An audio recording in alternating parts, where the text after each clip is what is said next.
നെല്ലിക്ക എങ്ങനെ ഉപ്പിലിടുന്നത് നോക്കാം. അതിനായി ആദ്യം കുറച്ച് വെള്ളത്തിൽ മഞ്ഞൾപ്പൊടി ഇട്ടതിന് ശേഷം നെല്ലിക്കയും കാന്താരിയും അതിൽ 10 മിനിറ്റ് മുക്കി വെക്കുക. അതിനുശേഷം വേറൊരു പാത്രത്തിൽ വെള്ളമെടുത്ത് ഉപ്പും വിനാഗിരിയും ഒഴിച്ച് നല്ലതായി തിളപ്പിക്കണം. നല്ലതായി തിളച്ചതിന് ശേഷം അത് മാറ്റി വയ്ക്കുക.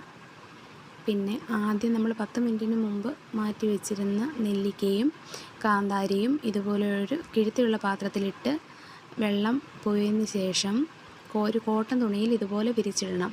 വിരിച്ചിട്ട് ഒട്ടും വെള്ളമയമില്ലാത്ത രീതിയിൽ നമുക്ക് ഉപ്പിയെടുക്കാം. നമുക്ക് വെള്ളം ഒട്ടുമില്ല എന്ന് ഉറപ്പ് വരുത്താൻ വേണ്ടി മറ്റൊരു കോട്ടൺ തുണി ഉപയോഗിച്ച് നമ്മൾ ഏത് പാത്രത്തിലാണോ നെല്ലിക്ക ഇടാൻ ഉദ്ദേശിക്കുന്നത് ആ പാത്രത്തിലോട്ട് ഇടാം.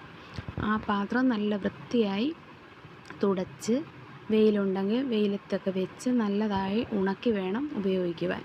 ഇതുപോലെ നെല്ലിക്ക തുടച്ച് മറ്റൊരു കോട്ടൺ തുണി ഉപയോഗിച്ച് തുടച്ച് ആ പാത്രത്തിലോട്ട് ഇടണം.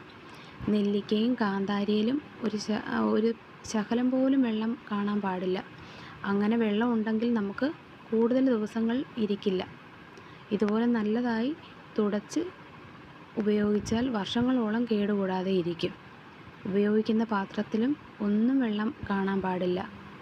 ഇതുപോലെ ഉപയോഗിച്ചാൽ വർഷങ്ങളോളം കേടുകൂടാതെ ഇരിക്കും. പിന്നെ നമ്മൾ ഉപയോഗിക്കുമ്പോഴും ശ്രദ്ധിക്കേണ്ട കാര്യം, ഉണങ്ങിയ സ്പൂണ് കൊണ്ട് മാത്രമേ നമ്മൾ ഇതിൽ നിന്ന് നെല്ലിക്ക എടുക്കാൻ പാടുള്ളൂ.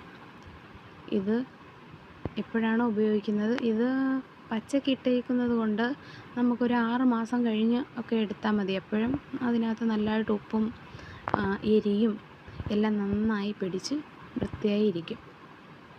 എങ്ങനെയുണ്ട് ഫ്രണ്ട്സ്? കൊള്ളാമോ?